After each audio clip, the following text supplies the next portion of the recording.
Hello, everybody. Welcome to Cardistry Talk. Today I'm joined by CardPerfectMagician, also known as Elijah Myers, and we're here to talk about his new deck of cards that he's going to be releasing on Kickstarter here, Descendents playing cards, and we're going to kind of hear the inspiration behind the deck and kind of get a little bit behind the scenes. So welcome to the show. Thank you for showing up. Oh, heck yeah, man. Been waiting for this. Just starting off, what was kind of the inspiration for this deck in the design aspect and going into creating it? Okay. So Descendants playing cards, even just like the name kind of transcends into how I got the design. So I originally came up with this concept. I would have been 10th grade. I was dating a girl and we dated end up for 5 years. And that was when I realized that um, I needed to break that off. And I was just in a really, really low place in my life. And one thing that I love to do is create logos and that sort of thing where I can just draw what I'm feeling. Like I write poetry and I try to create a visual for how I'm feeling. And at that point, I didn't quite know what to do with that. So I started drawing and I wanted a visual representation of my kind of like spiraling out of control or falling to the bottom of a pit, and a very rough draft of Descendants playing cards with that design um, ended up coming into play.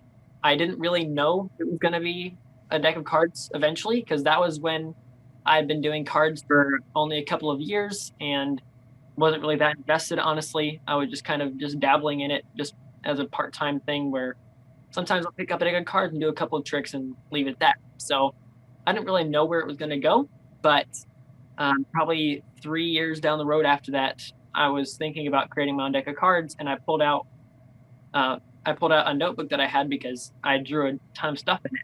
And when I pulled that out and I saw that design, I just fell in love with the idea of Descendants playing cards. And what was kind of the decision on the colors? Did you just kind of go? Obviously, green is a pretty prominent color in your logo. I'm assuming that's one of your favorite colors.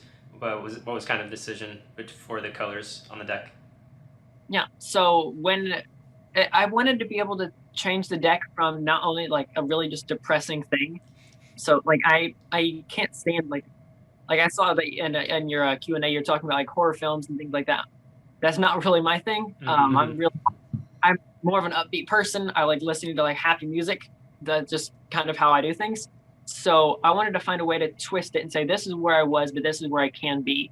So even like on the inside of the tuck box, which no one else knows yet, so this is the first time I actually shared this. It just says look up. So I Mm-hmm. wanted to what's kind of a two-parter. So one, it's saying like no matter how far you ascend, you can always look up. And once you hit rock bottom, there's no farther you can go. So you might as well look up and try to climb out the hole. But the other part is it's kind of like a magician joke for when you're doing ACR, ambitious card trick routine. You've got the card hanging in your mouth, and you Mm-hmm. cannot spectator to just look up and see it. So I kind of like puns as well. But for green, I wanted it to be more like life, more vibrant. That way, it's just less depressing. And in all fairness, that vibrant neon green is my favorite color. Like Mm-hmm. so, it is how it is. Just looking at some of the concept photos you sent me, I really like some of the creativity that I'm seeing here. Just specifically with the talc box, I know you talked about the inside, but from the render I'm seeing you kind of have set it up for like a three piece carrot case. Was that kind of a plan early on? Yeah, so I love wraparound tuck boxes. The wraparound design has always been a favorite of mine. So even from like Series B playing cards to so many others, that concept where you can take multiple boxes to get a full design, where it's not just the face. It gave me a bigger canvas to work with, right? So you can still, if you're going to put it in something like a shelf like this, the one side is still blank. So you can put it in this and it'll look fine. But then if you have a T-shaped carrot case, you'll see a full design in it. I just really like how it turned out. Looking at the aces, we have the ace of clubs and ace of diamonds. I believe this is an exclusive at the moment. Um, just what I'm seeing here is a unique font for sure, and then a lot of the integration of the circling and a lot of triangle elements. So what was kind of the design decisions on that and creating this special font? When it comes to the values, all of the values through the whole deck are going to be in this font. So it's 6x4 grid of triangles going black and green alternating with a thin outline. But I didn't want it to be standard. Like if I wanted a standard deck, I'd just go to the store and I'd buy a deck of bikes and be fine, right? I can find that anywhere. If it doesn't have a reason behind it, I have no reason of getting it. So if I want a magic deck, I can go and get a magic deck. And I'll probably pick up bikes or slow hands or cherry casinos or something, and I'll be fine with that. But I wanted to. Every time you add a little extra layer, it just makes it that much cooler, in my opinion. Because when you add something standard, it just anyone could have done that. Anyone could have a piece and just, well, I'm just gonna do what everyone else has done, and then why would someone buy Descendants playing cards or cherry casinos or rounders or anything else if it's the same as everything else? So I just like from look up on the inside of the tuck box to the wraparound design to every little piece that I can add just makes it so much cooler in my head, at least, where it's something that you haven't seen before. It's a borderless deck, correct? Yes, completely borderless. When you went to design this, were you kind of, obviously you said you were trying to do something different, but did you have magicians in mind, cardists, or just a little bit of everybody?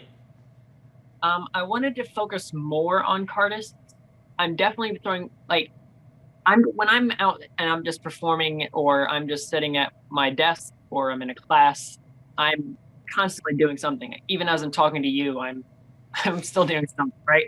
I have ADD, so it's just something I'm always doing. My hands are always moving. But someone is inevitably going to ask me, "Hey Elijah, can you do a card trick for me?" It's just going to happen.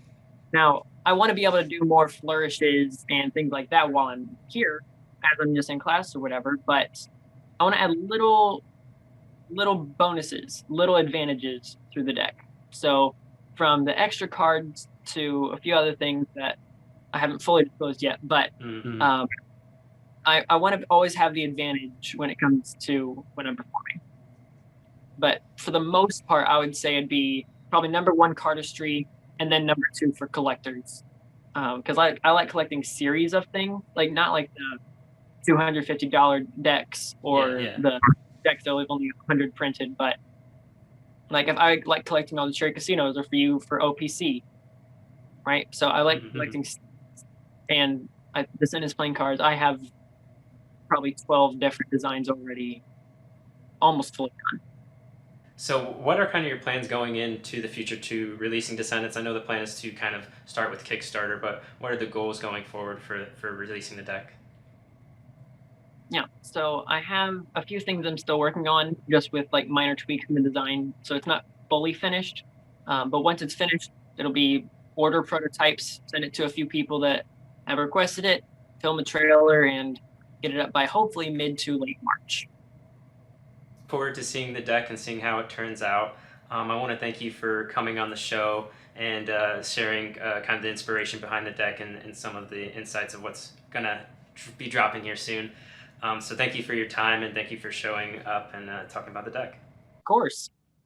Thank you everybody for watching. I hope you enjoyed and watched to the end. As always, I'll have links to CardPerfectMagician stuff in the bio, and you guys can check them out there, as well as find out more information about the deck coming out soon. So Elijah, thank you for coming on the show, and I hope everybody has a great day, and we'll see you guys later.